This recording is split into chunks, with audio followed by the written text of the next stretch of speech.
Bienvenidos al Bibliófilo. En esta oportunidad les traigo una obra autobiográfica que presenta innumerables relaciones con lecturas que hemos hecho anteriormente. Nada más en su inicio me recuerda El vivir para contarla de Gabriel García Márquez. Y es que nada más el inicio dice así: las cosas y las obras que no están escritas se hallan recubiertas de tinieblas y entregadas al sepulcro sin memoria. En cambio, aquellas que fueron escritas se hallan como vivificadas. Y más adelante nos plantea sus grandes preocupaciones. ¿No nacemos acaso con el presentimiento de la muerte? Y en el caso de que no hubiera sospechado nada, ¿hubiese amado la vida tanto como la amo y la he amado? ¿Y le hubiese ofrecido esa entrega consciente de mí mismo, esa vivificación de mis cosas y mis obras? Si esa inclinación no proviniese tal vez del miedo que se experimenta ante el olvido absoluto. Creo que nos plantea aquí sus principales miedos al olvido, a la muerte, tal como nos lo representaba Miguel de Unamuno en El sentimiento trágico La vida. Queremos permanecer, queremos ser inmortales, y él lo quiere hacer a través de la literatura, tal como Vivir para contarla de Gabriel García Márquez.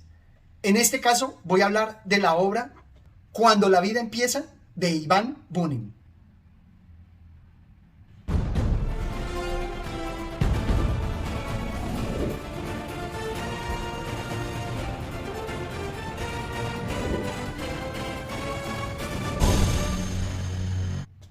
Esta obra me pareció bastante interesante porque, a diferencia, por ejemplo, de Thomas Mann, cuando nos habla de sus memorias y nos cuenta sus vivencias como rockstar, como famoso, como literato famoso, aquí en cambio encuentro a un escritor muy sincero que nos habla de su vocación, de cómo inició, pero no lo habla desde el mismo momento en que inicia, sino como un viejo que recuerda esos momentos.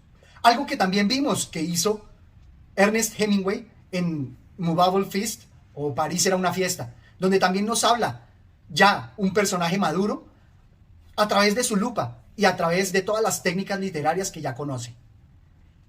Aquí se presenta de forma similar. Y es que, a pesar de que nos cuenta principalmente de su infancia, de su adolescencia y de sus inicios como escritor, vemos que su preocupación de viejo, al tener ya muy cerca la muerte, su principal preocupación va a ser la inmortalidad y la cercanía de esa muerte. También algo así como una catarsis. En las 5 partes que trabaja esta obra, nos habla de su infancia, de cómo está envuelta en su pueblo, en cómo sus antepasados también le definen de alguna manera. Luego nos va a hablar de su adolescencia, de cómo empieza a enfrentar el mundo y a adquirir conciencia, también a relacionarse con sus familiares y también con las mujeres, algo muy importante dentro de la adolescencia. Luego también nos va a hablar de sus inicios como escritor, en cómo se fue apasionando por las letras, con Miguel de Cervantes Saavedra y El Quijote. Y también con escritores rusos muy famosos como Pushkin, siendo él también un ruso. Cómo tomó la decisión de encaminarse hacia las letras como modo de vida, a pesar de tener otras opciones y también a pesar de los tiempos tumultuosos que vivió con la revolución bolchevique. Y en la 5ª parte nos va a hablar de su matrimonio, algo que lo va a marcar profundamente. Después de esta mirada global, quisiera nada más destacar todas las relaciones que se me presentó con otras lecturas, porque las imágenes que él nos evoca también son muy universales. Por ejemplo, aquí tenemos La soledad, que me recuerda a los poemas de Salvatore Quasimodo. El sol ya se había ocultado detrás de la casa y del jardín. El amplio patio desierto estaba en la sombra, y yo, solo, absolutamente solo en el mundo, descansaba sobre una hierba verde que se iba enfriando.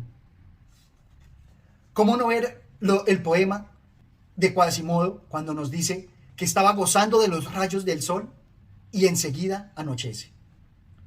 Aquí se encuentra también esa misma imagen, ese mismo sentimiento. O también, como Lewis nos presentaba en Este inmenso mundo, aquí vamos a ver que el joven que se aventura a conocer el mundo lo ve inmenso y nos va a plantear su perplejidad. Así. En aquellos días solía preguntarse muy a menudo con un asombro juvenil De todas formas, ¿qué es mi vida en este incomprensible, eterno e inmenso mundo que me rodea? En el infinito del pasado y del futuro, y en un batorino cualquiera, circunscrito a los estrechos límites de espacio y de tiempo que me han sido personalmente concedidos. Nos presenta aquí esa perplejidad frente al inmenso mundo, a todo lo que nos ofrece. Y más él proviniendo de Butorino, que es un pueblo pequeño, alejado de las grandes metrópolis rusas. O también cuando nos habla de la escuela, vamos a ver algo totalmente diferente a lo que Björnson nos presentaba en Un muchacho de buen temple. Aquí nos lo presenta así. Las 3/4 partes de lo que nos enseñaban no nos era, desde luego, de ninguna utilidad, ni dejó huella en nosotros. En general, la enseñanza era estúpida y burocrática, tal como ocurre en casi todos los establecimientos docentes del mundo entero, y ello de siglo en siglo. Digo que es diametralmente diferente porque el muchacho de buen temple nos presentaba antes el inicio de la educación como algo maravilloso, como algo encantador, y aquí nos presenta en cambio él un tedio, algo que quiere olvidar. También, como Azorín, en las digresiones, vemos que hace muchas descripciones de paisajes. Ensalzando la literatura rusa, nos va a presentar estas descripciones emotivas del invierno, de las primaveras, todo lleno de gran emotividad. Luego también nos va a presentar la realidad y me recuerda mucho a la madre de Máximo Gorki, porque aquí nos va a presentar también los dilemas que él conoció y que atestiguó. Ese desgraciado, Fedor Mikhailovich, decía hablando del padre con espanto: ese palomino será probablemente ejecutado, añadía, gozando como siempre en dramatizar las cosas. Y le estará bien empleado, bien empleado. Siento mucha compasión por el viejo, pero no hay que andarse con rodeos con esa clase de gente. De lo contrario, acabarán metiéndonos en una revolución francesa. Acordaos de lo que os digo. Ese infeliz vagabundo acabará sus días en la cárcel y será la vergüenza de toda su familia. Como les decía, encuentro allí, también manejado de forma diferente, lo que nos presentaba Gorki con la madre. Y también me recuerdan algo, lo que veíamos en Justicia, de Vladislav Stanislav Raymond, donde nos hablaba también de una madre que trata de cuidar a su hijo, pero que finalmente también le recrimina sus pasos, sus malos pasos. Aquí nos habla de los tiempos tumultuosos y de la revolución bolchevique. También de una forma un poco más literaria, nos empieza a acercar con los temas que vimos de Gelerap, donde nos habla del infinito y de las otras vidas. Veámoslo acá. Súbitamente se me ocurrió meditar con asombro que en aquel caso el cristiano era Pisarev, y enseguida me sentí aterrado al imaginarme aquella eternidad que habría de transcurrir, tanto para él como para nosotros, antes de la resurrección, después de la cual se prolongaría por los siglos de los siglos algo completamente inimaginable. Y es que lo que nos presenta aquí era similar a la bienaventuranza que nos presentaba Gelerap en El peregrino Camanita, en donde estaba en el cielo esperando tanto tiempo que podría casi que aburrirse allí. Aquí nos habla también de esa eternidad en donde Pisarev va a estar esperando hasta que llegue el juicio final. Finalmente quiero destacar el olvido que seremos, porque una de las grandes preocupaciones que vi a lo largo de todo el libro es el olvido. Nos dice así: el cochero hizo alto y me tendió un número de una revista ilustrada de Petersburgo, a la cual un mes antes yo había enviado versos por primera vez.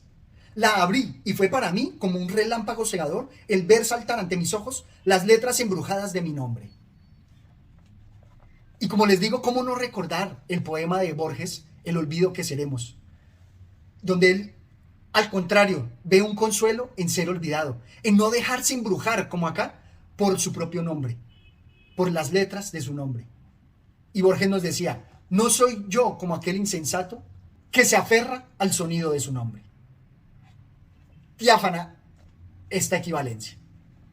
Pero bueno, dejando atrás todas estas equivalencias, quiero representar aquí lo que más me gustó de la lectura, y es, como les decía, esa sinceridad que nos presenta este viejo, que es algo que tenemos que tener presente. Es un viejo hablándonos de los recuerdos de su infancia. Y es peculiar que aquí se ve en cada uno de los apartes, en cada uno de los 5 apartes, siempre una relación con la muerte. como se nos presenta acá. El último año de nuestra vida en Camenca es memorable para mí. Fue entonces cuando estuve por primera vez gravemente enfermo.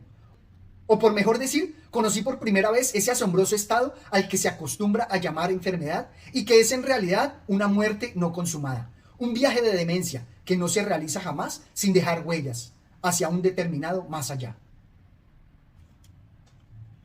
Y resalto en este pasaje la evidente relación que nos presenta con la muerte, pero también la técnica que él sigue, donde nos enuncia lo que va a pasar o algo que le marcó profundamente su vida y luego se toma el tiempo para describírnoslo. Aquí en esta otra aparte se ve similar esa técnica. Llegó la primavera, que fue la más extraordinaria de mi existencia. He aquí cómo empezó. Y él después destaca y muestra, describe todo lo que le sucedió, pero antes creando en el lector esa curiosidad, llamando su atención. Pero volviendo al tema de la muerte, que me parece fundamental aquí manejado, también vemos que este autor, con su talento poético, nos presenta unas imágenes memorables. Veamos esta. El reloj de pared dio la hora con tal agonía que parecía como si estuviera muriendo el tiempo mismo. Quedé solo sentado toda una eternidad en un mortal silencio. De verdad que esta imagen me resulta realmente memorable, porque nos habla del tiempo muriendo el tiempo mismo. Y él hablándonos de un silencio mortal que dura una eternidad. De verdad que resulta muy profundo y que varias veces les recomiendo mientras lo lean recordar que es un viejo hablando de su infancia. Por tanto está matizado por su experiencia, por su nostalgia, y aquí donde lo veo más trascendente es en su preocupación por la muerte, por la cercanía de la muerte. Y como en este otro pasaje veremos que su preocupación, tal como lo veíamos de Miguel de Unamuno en El sentimiento trágico de la vida, está en no ser olvidado. Dice así: quizá verdaderamente todo sea absurdo, pero resulta que de ese absurdo está hecha mi vida. ¿Y cómo es que yo tengo la impresión de que la vida se me ha dado para emplearla en cosas que no sean cuentos y no para que todo pase y desaparezca sin dejar rastro?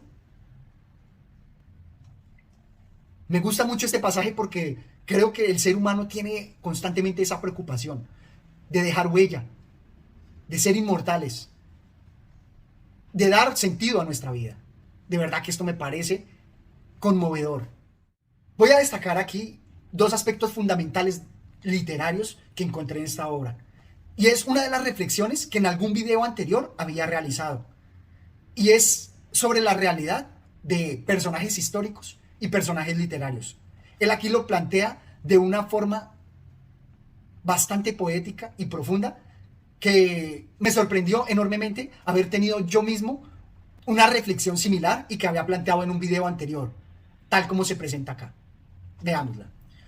Durante el invierno creía todavía saber muchas cosas indispensables a todo adulto. La formación del universo, cierto periodo glaciar, los salvajes de la edad de piedra, la vida de los pueblos de la antigüedad, las invasiones de Roma por los bárbaros, la Rusia de la época de Kiev, el descubrimiento de América, la Revolución Francesa, el byronismo, el romanticismo, los hombres de la generación del 40, Yeliabov, Povedonostev, sin hablar de multitud de personajes y vidas imaginarias que entraron en mí con todos sus sentimientos y predestinaciones. Es decir, todos esos seres que parecen indispensables a todo el mundo. Los Hamlet, los Don Carlos, los Childe Harold, los Onegin, los Pacherin, los Rodines, los Besarú. Me gusta esta reflexión porque veíamos que la historia va creando leyendas, mitos, como el Cid, como Napoleón, y sabemos su realidad histórica. Pero también destaco aquí que él ve la realidad también de los personajes ficticios. ¿Cómo no ver uno la realidad que nos genera un Hamlet? Sabemos que que no fue un personaje histórico, pero es muy real. Cada vez que lo leemos y encontramos su historia, cobra una realidad diferente. Algo similar a lo que veíamos en Luigi Pirandello, en donde su obra de el difunto Matías Pascal predijo una realidad, es decir, la ficción se hizo realidad. ¿Y por qué no ver esas ficciones también como realidades propias? Qué gran profundidad de ese pensamiento. Y por eso me gusta que en otro pasaje él lo confirma de esta manera, hablando de sus conocidos, hablando de su propia vida. Dice así: todos esos rostros, sus vidas y sus épocas son, en suma, ficción, leyenda. Ahora experimento análogos sentimientos al resucitar la imagen de lo que antaño fui. ¿Existí realmente entonces? ¿Qué profundidad hay en esas palabras? ¿Cómo no ver allí lo que nos quiere presentar? Por un lado, que hay muchas vidas reales que se difuminan y se olvidan en el tiempo, mientras que otras realidades literarias, al materializarse en los libros, se recuerdan y pasan a la posteridad y son mucho más reales que personas que vivieron, que personas históricas. Y finalmente, el punto donde él allí nos presenta es su duda de si realmente él existió. Lo que nos lleva a la primera parte que destacábamos en Vivir para contarla. Así como Gabriel García Márquez, él nos deja su libro, para afirmar su existencia. Quiero finalmente destacar la historia de amor que él nos presenta y cómo su historia autobiográfica la deja en un punto culmen de su vida. Y es que él nos cuenta de su esposa y nos dice así: hace poco la vi en sueños, la única vez en toda mi larga vida sin ella. ¿Cómo no ver esa desazón? Y me parece que este libro se cerraría diciendo que por eso no cuenta nada más. Nos deja en ese punto antes de hacerse famoso y de producir sus grandes obras literarias y no nos cuenta más. ¿Por qué? Porque ya nada más cuenta. No cuenta nada más porque sin ella ya nada más cuenta. Esto es todo cuanto tenía por compartir con ustedes. Espero que me dejen sus comentarios y hasta una próxima oportunidad. Gracias.